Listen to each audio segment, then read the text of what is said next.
Olá, sejam bem-vindos ao JR Mundo. O programa de hoje vai falar sobre a realeza britânica. Isso porque a rainha Elizabeth II completa 70 anos de trono, o que a faz uma das monarcas com maior tempo de reinado da história. Além disso, rainha Elizabeth faz 96 anos de idade. E isso, naturalmente, é motivo para muita festa no Reino Unido. Mas não é só isso, não. Recentemente, o príncipe Charles representou a família real na abertura oficial do Parlamento Britânico, o que trouxe algumas dúvidas, entre elas a possibilidade de uma sucessão real. Para falar sobre esse e outros assuntos, nós conversamos com um especialista em relações internacionais e também professor visitante da Universidade de Relações Exteriores da China, Marcos Vinícius de Freitas. Seja bem-vindo, professor. Não, prazer conversar com você sobre um tema tão relevante, importante na história britânica e que afeta aí o mundo inteiro, porque todos têm uma admiração sincera pela Rainha Elizabeth. É isso aí, com certeza será uma ótima conversa e olha só, toda quinta-feira nas plataformas digitais da Record TV você tem um episódio novo do JR Mundo. Professor, antes da gente entrar um pouco nessa história da realeza britânica, diz para mim, por que esse interesse grande do senhor em relação à monarquia dos ingleses? De onde vem isso, hein? Veja só, eu sempre tive uma grande admiração por Dom Pedro II na história brasileira. Eu sempre achei que Dom Pedro II não mereceu e não recebeu de nós brasileiros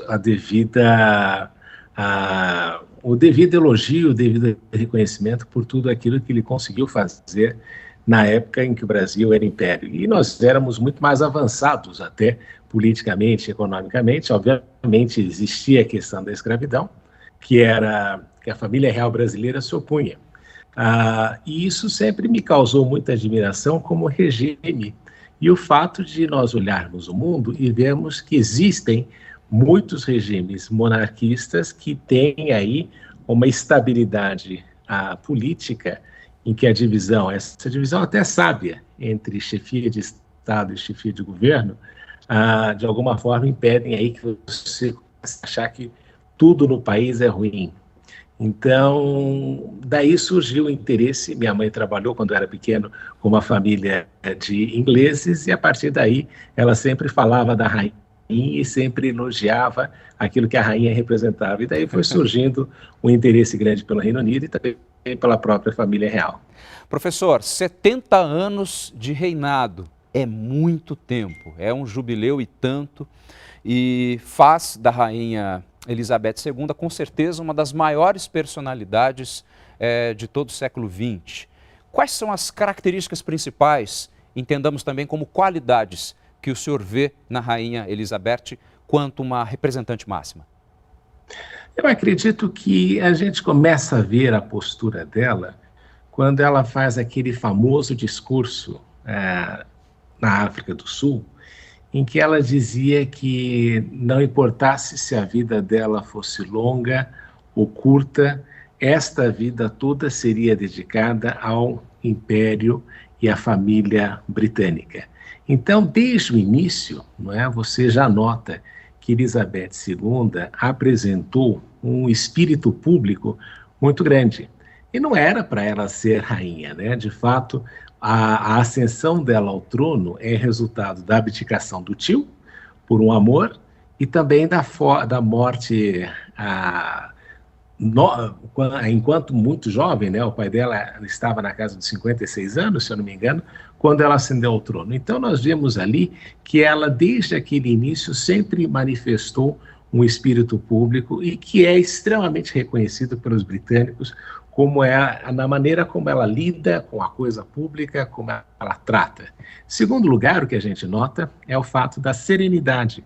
Não é? Ela, embora muita gente ache que a rainha não tem emoções, isso é importante para você ter aquele conceito de estabilidade. Ela teve um período difícil na década de 90, quando os filhos se divorciaram e teve aquela série de escândalos, mas ainda assim ela manteve uma postura que foi importante, e isso tem aí gerado na população britânica uma admiração por alguém que nasceu privilegiado, mas o fato de ter nascido privilegiado não o transformou em alguém que quisesse e se achasse superior aos outros. Então é importante isso, né? Eu respeito a instituição, a coroa britânica e a forma como ela sempre tratou isso. Professor, Rainha Elizabeth, então Elizabeth, assume o trono com 25 anos de idade em 1952, ou seja, uma Inglaterra pós-guerra, um mundo vivendo ainda sob uma tensão extremamente considerável,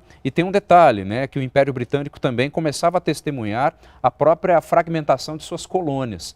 Ou seja, que mundo era aquele que aquela jovem assume um poder absurdamente importante para todo o planeta, não só para um país, né, para o Império. Veja como isso é importante, a ascensão dela naquela idade, não é?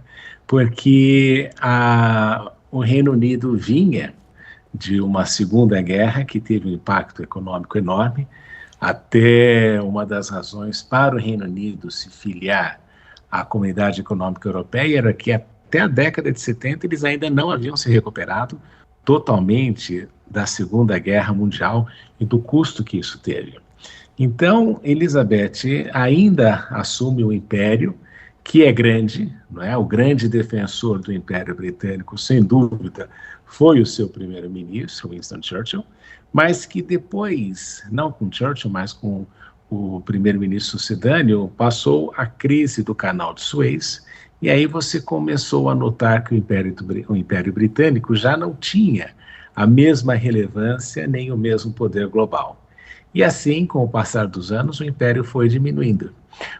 E foi ficando reduzido cada vez mais até aquilo que hoje é o Reino Unido, embora ela seja a rainha do Canadá, da Austrália, da Nova Zelândia e outros locais pelo mundo que ainda a tem como chefe de Estado.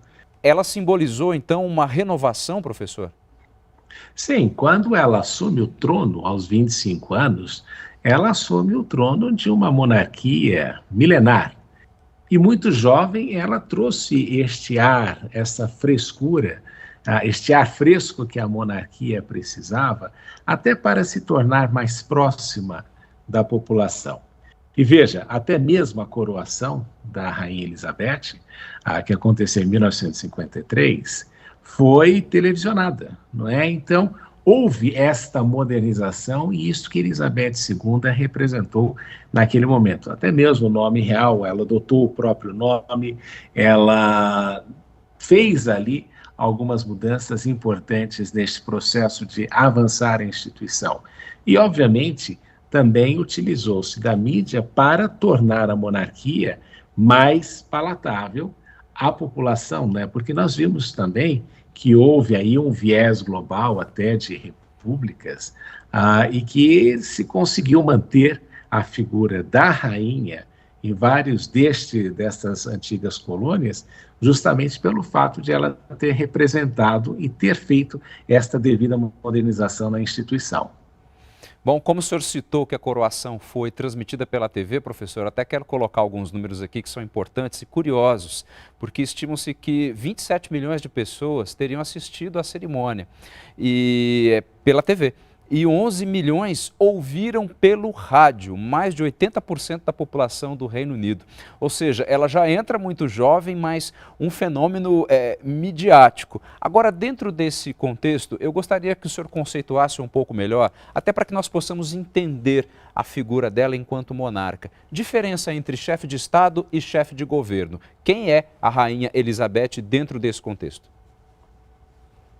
Então, você tem duas coisas, né? Você tem a forma de governo, que é a monarquia ou a república, e você tem o sistema de governo, que é o parlamentarismo e o presidencialismo. No caso da monarquia britânica, você tem um sistema de governo monárquico e uma forma de governo que é a parlamentarista, que você tem um primeiro-ministro. Este primeiro-ministro é responsável pela parte administrativa do país, políticas públicas, a questão da administração da economia, do sistema de saúde, educação, uma série de coisas, porque ele é o responsável pela gerência do governo. Então é importante você separar aí entre o gerente e o dono, não é? Ou aquele que é responsável pela coroa. Então pense assim que o chefe de Estado, ele é o servidor do Estado, ele é o servidor da coroa. E o que ele tem de fazer é justamente representar este Estado perante outros e manter esta separação no sentido de que nunca se confunda governo com país. Isso é importante, porque muitas vezes, quando o governo vai mal, você tem a impressão de que o país está ruim, não é? Tudo está ruim, o país não presta, quando é uma questão administrativa. E governos você troca, mas o Estado, ele é perene. E para ser perene, ele precisa ter um representante que valorize as suas instituições. Então, esta é a função do chefe de Estado. Ele preserva as instituições do país e, o mais importante, como ele não enfrenta a questão eleitoral, como ele não está sob o tic-tac eleitoral, ele tem aí uma capacidade de ter esta estabilidade que lhe permite ser um excelente conselheiro para os primeiros ministros. Veja só, não é? Existe até uma frase famosa da esposa do Tony Blair, que ele dizia que todos chegam querendo alterar o sistema e, ao final, saem apaixonados pela rainha e pelos conselhos que ela lhes dá. Porque quando você tem esta perenidade, você tem aquela oportunidade de, imagine só, se você é o primeiro-ministro atual e você vai conversar, a famosa conversa que a rainha tem toda semana com o seu primeiro-ministro, e ela olha para você e você apresenta um problema que está enfrentando e ela diz para você: quando Winston Churchill era meu primeiro-ministro e passou por uma situação semelhante, ele fez desta maneira, ou nós entendemos que esta era a maneira mais apropriada. Então existe aí um reservatório importante que geralmente o presidente da República, por exemplo, não tem com quem conversar. E é interessante também que nós, quando percebemos a relação que os britânicos têm com a rainha, é algo que nós brasileiros temos até dificuldade de entender. Como o senhor mesmo começou a nossa conversa, dizendo sobre certas injustiças que a nossa família real teria sofrido, a começar também por Dom João, com a vinda da família real para cá em 1808, né? Sempre associado a um bonachão, quando na verdade a própria história diz que ele foi um estadista. Né, começou a se construir um país, um país na verdade, né, porque até então seria uma colônia. E então, assim, para nós brasileiros, muitas vezes chega essa imagem de uma família real como associado à gastança, a luxo. Não é bem isso? Não, até porque eu estive na Inglaterra na semana passada. E se você olhar nas livrarias, a quantidade de livros que existe sobre a Rainha Elizabeth é impressionante. E agora tem toda a questão do jubileu e a representação econômica que isso vai ter, né, das festas, da celebração. E veja, é um momento, por incrível que pareça, de encontro nacional com a sua própria tradição e com o elemento que representa esta tradição e esta nacionalidade. Eu só queria tocar aqui um aspecto importante. Eu acho que no Brasil, infelizmente, nós deterioramos muito a figura da família real, que foi uma lástima, porque, veja só, até a saída de Dom João VI de Portugal, quando isso acontece, em 1808, se eu não me engano, quando ele sai de Portugal, ele vem seguindo uma estratégia justamente de impedir que Napoleão Bonaparte tivesse acesso à marinha mercante portuguesa para continuar lutando contra os ingleses. Daí é que vem aquela uma das expressões que se consolidou, já veio do passado, mas a famosa ficar a ver navios. Professor, eu vou pedir licença ao senhor para a gente fazer um rápido intervalo e daqui a pouquinho nós voltamos com mais informações. Até já.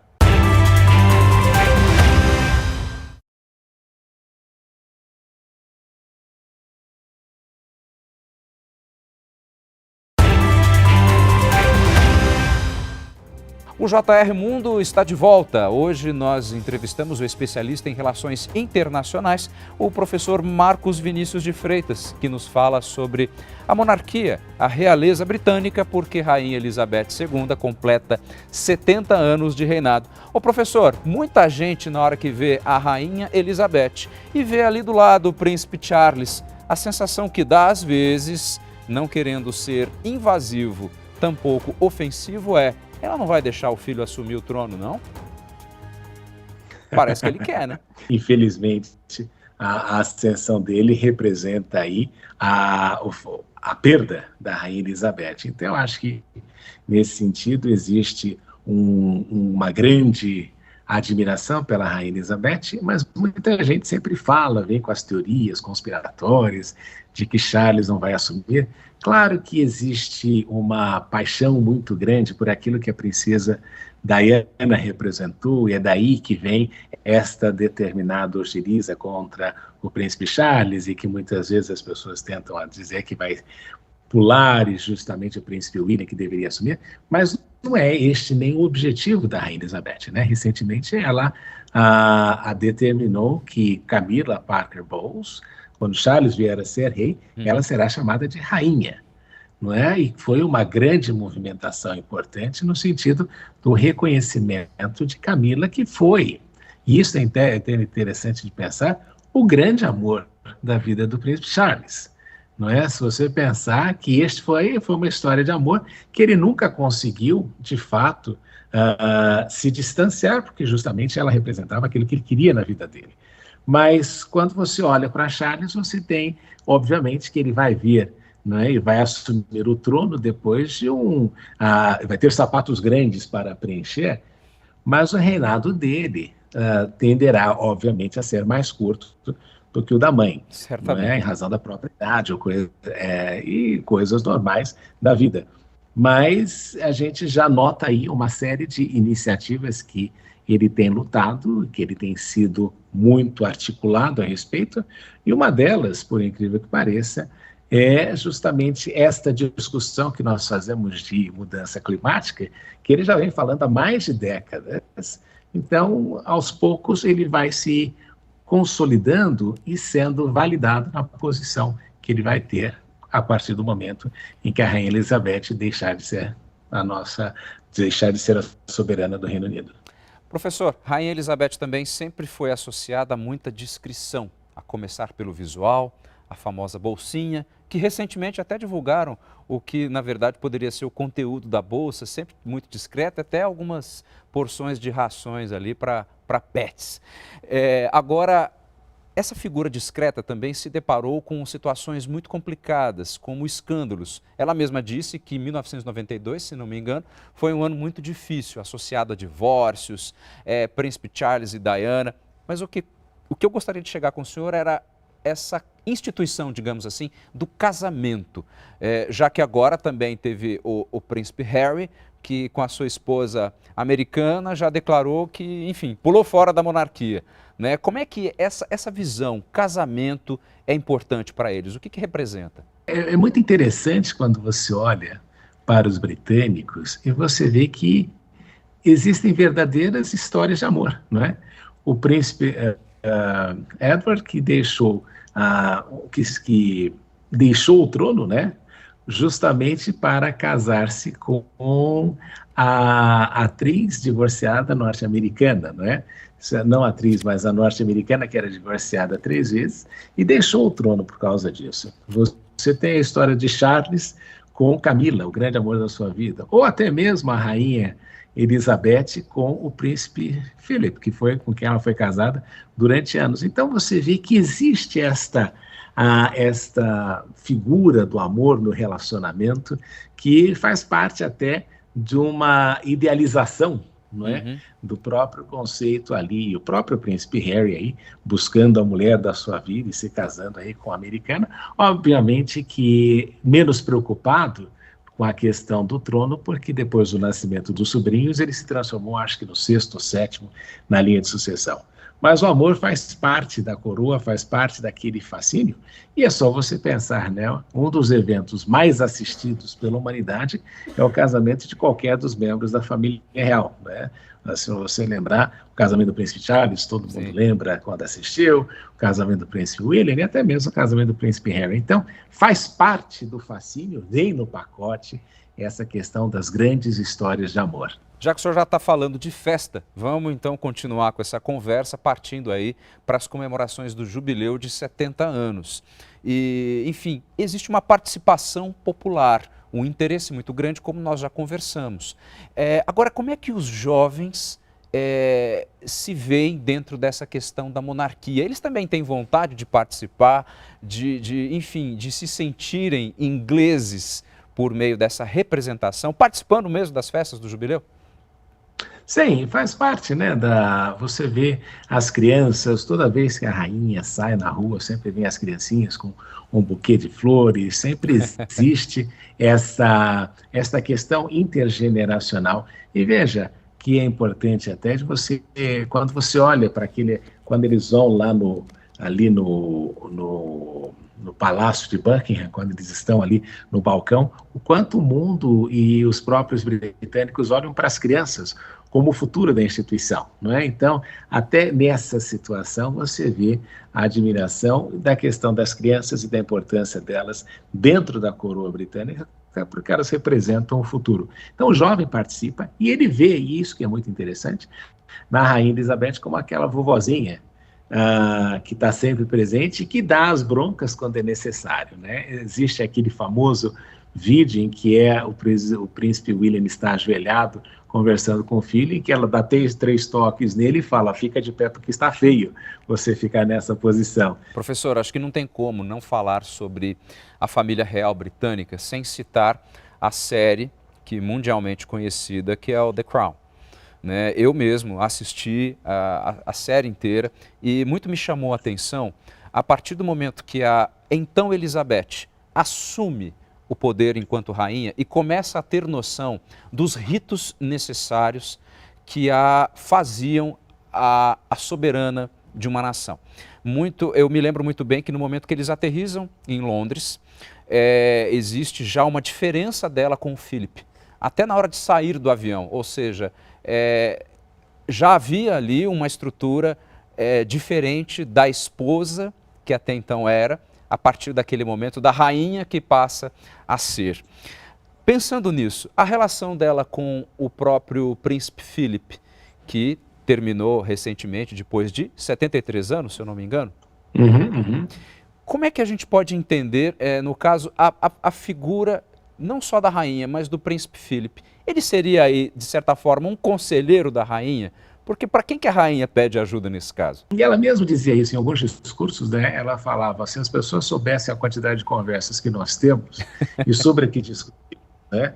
Mas, obviamente, sobre o que discutimos e como isso é importante, né? A ideia até mesmo da coroação sendo televisionada veio do príncipe Philip, não é? Então ele veio ali com algumas modernizações neste processo importante. Você nota a parceria que existia naquela relação, até mesmo pela figura da Rainha Elizabeth no dia da missa, não é? Relativa à morte do príncipe Philip, aquela figura isolada, né, de preto, em que você via que ela estava sentindo a falta do companheiro. E não vamos esquecer, era o amor da juventude dela, mais um caso aí importante de amor. Aviador. Diz para mim uma coisa agora, professor, não é maldosa a minha pergunta, mas vejo necessária. O senhor acredita, dentro dos seus estudos, do seu conhecimento, que uma possível sucessão de trono, de mãe para filho, nesse caso, seria provocada por uma renúncia ou, de fato, pela morte da rainha? Eu me basearia naquilo que ela disse quando fez aquele histórico pronunciamento na África do Sul. Não é? Enquanto ela viver, seja a sua vida longa ou curta, ela colocaria a sua vida à disposição da família imperial britânica. Isso significa que, ao que me parece, quando ela fez este compromisso, esse juramento, ela não estava pensando em abdicar justamente da obrigação que ela assumiu. Muitíssimo obrigado, viu, pela sua participação, pelas suas informações. Foi um prazer conversar contigo, tá? Eu que lhes agradeço pela oportunidade de conversar sobre um tema tão interessante e relevante como é o reinado da Rainha Elizabeth II e aquilo que ela representou e representa para o mundo. Tá ok, professor? Muitíssimo obrigado. E esse foi o JR Mundo. Lembrando que você tem um programa novo toda quinta-feira. Basta acessar as plataformas digitais da Record TV, que além desse programa, você tem vários outros. Muitíssimo obrigado pela sua companhia e até a próxima oportunidade.